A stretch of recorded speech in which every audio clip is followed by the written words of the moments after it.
Following Long Beach State's win against Cal State Fullerton. It was Coach Munson's 400th win in his career. We'll open it up with a statement from head coach Dan Munson, and then open it up for questions for Coach Munson, and then we'll have players Jordan Roberts and Colin Slater momentarily. Coach. Well, you know, in a game like that you're, you know, the significance of it in your league race and everything. You know, you're really proud of your guys because it was a dogfight. I mean, I don't think either team felt like they played especially well, but I thought both teams played really hard. And more than being proud, I think as a coach, I'm just happy for them. You know, so as I told the team, you know, yesterday or this morning or something, you know, Jordan Roberts has been 5 years in this program to play in a game like today. And you know, don't be happy just to be in a game like this. Go in this game to take it. And I really felt like we battled through the adversity. You know, everything didn't go right. You know, Joel Murray struggled more than he has, and that's a huge compliment to them. I thought they really did a good job on him, and he got, you know, him out of sync, and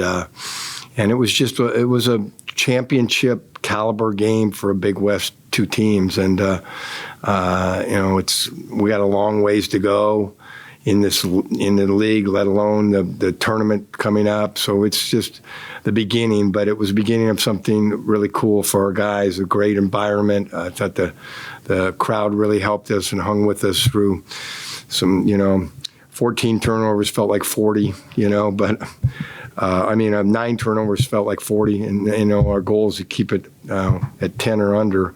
But you know, the thing that they do so well is they turn turnovers into baskets, and they certainly did that. You know, their first 6 points, I think, were off of our turnovers and lay-ins, and they just got a lot of easier shots in the first half. But as this team has done, you know, our pace and going at people the second half, I think was really the difference, and we didn't, you know, we just kept attacking. And these two guys joining me had huge plays down that stretch. The and one of Jordan Roberts going underneath, and the 2 threes by Cullen really, you know, in the gut of that into that game was super significant. And you know, we've been saying all along that the team that defends the best, and we defended them better in the second half than they did us, and give up 12 offensive rebounds in the first half and only 1 in the second half. It just shows how competitive they got, and they knew that couldn't, you know, win if they sustained that on the rebounds, and our guys really competed on the boards. Boy, that was a long opening statement. I was kind of stalling for you guys to get here, so you're going to ask them some questions. You got 400 under your belt, Coach. You can take as long as you want. Oh, whoa. Guys. Congrats. Oh, look at that. That's cute. That's old, hey. That's an old man award. Hey. Congrats, Coach. Thanks for the 400. Okay. That's big time. You two delivered the last one. I want to start with the atmosphere in the building tonight. J-Rob, you've been here for a while, man. How much fun was that to play in front of a crowd that was that into the game?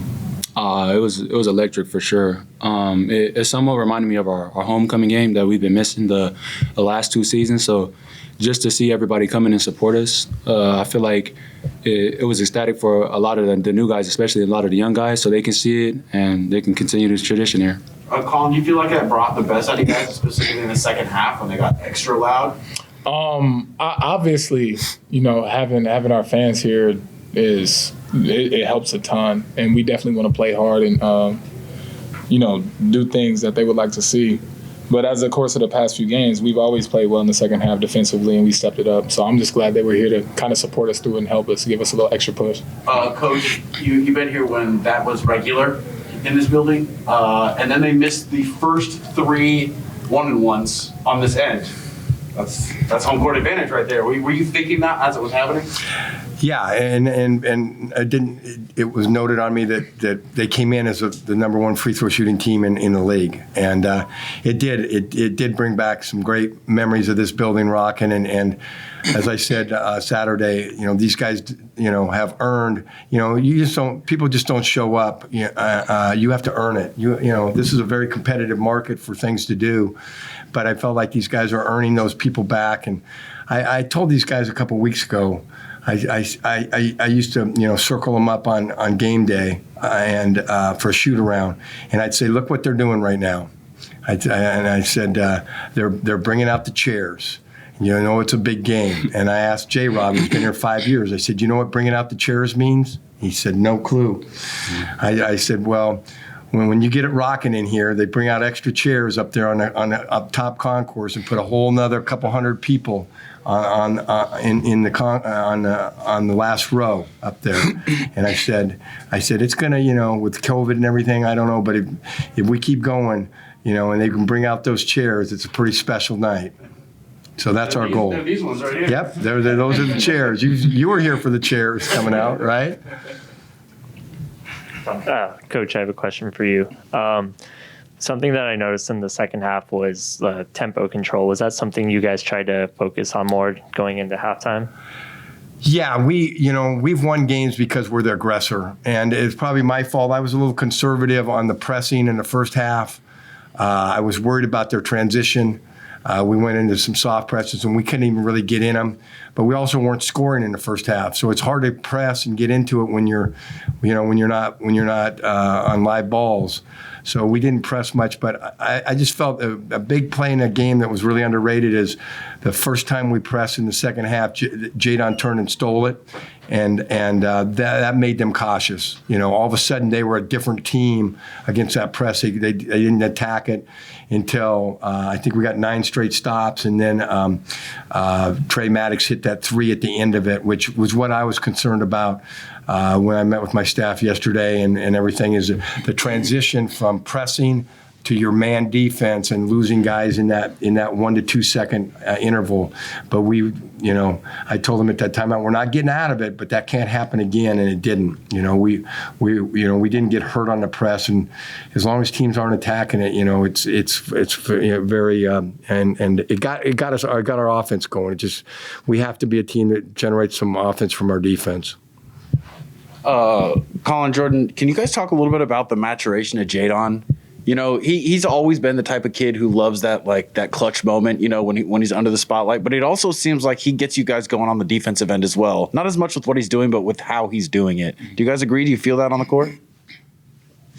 Definitely. Every game, Jadon goes into it. He wears these black Air Forces. He has a mentality. And I don't know if you guys are familiar with the Black Forces. That means he's going to get gritty. He doesn't care about looking good. These could get dirty. So every time I see him bring those out, I'm like, yeah, Jadon, I know what type of day it's about to be. He comes with that mentality before the game even begins. So it's no surprise to us whenever he brings that same energy in the game. For sure, I think so, because Jadon, he's a believer in himself. So I feel like he brings that energy on the court for us every time, regardless of how it's going for him. He could shoot 1 for 10. He's still going to bring the energy on the defensive end. Still going to get deflections for us. Still going to get hype. He's just going to get everybody hype. So, and we feed off that. So I'm glad that he can do that for us, to be honest.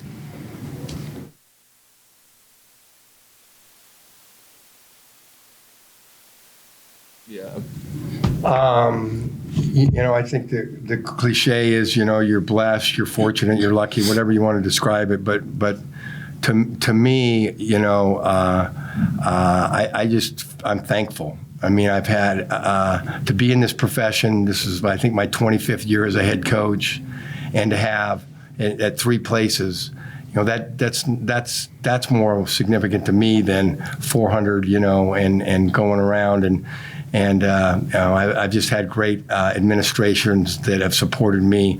You don't get 400 wins unless people are with you through the thick and the thin. And I'm not naive that a month ago people were calling my president, my AD, what's going on with your basketball program. And they haven't wavered, and I felt that same support at the other places. So I feel like I'm whatever blessed, I guess is the best word, that I get to wake up every morning and do a job I love at a place I love with people I love with players that I love. And that's not a job, that's a career. So 400 is important in that way because I stop and think I've got to do a lot of time. I've got to do it a lot of times. And that's pretty cool. Absolutely. Real quick on the offensive end, late, Colin, some of those threes, specifically the one on this side, that you shot that thing from like low south. Did you think it was deep when you let it go? I don't really look at the distance. I just kind of gauge it by how like the defender guards. Okay. Typically, if they're not guarding me close, it's because they think I'm not in scoring range. And when they like do that and I feel comfortable, I'll just let it go. Okay. Jordan, you know what I'm going to ask about. The and one reverse leg. Walk me through the play. What did you see? I saw the big press up on me a little bit, so I saw that I had a driving lane to the left a little bit, so I tried to drive in, stop him 2 hands, 2 feet. I saw the other defender help, and there was a lot of body coming from, because he was coming in from behind me, 24, and then 13 was trying to wall it too, so I feel like as long as I got in the air, up and under, I feel like I had a good chance of getting into the rim. For both of you guys, last question. How do you maintain this momentum? You guys are on a winning streak. It's obviously a huge deal, but also it's just like day-to-day, grind it out. You know what I mean? When you guys are at your best, you're grinding defensively. So how do you maintain this momentum going into next week? I just think if we continue to do what we're doing right now, watch the last game, just on to the next. Take it one game at a time. That's how we're going to go about it. It's not next week. This makes the Hawaii game on Thursday 36 hours from now or whatever it is, 48, that much more important. And, this is fun. We wouldn't have it any other way. To have meaningful games in February is pretty cool. Awesome. Thanks, guys. Thanks, guys.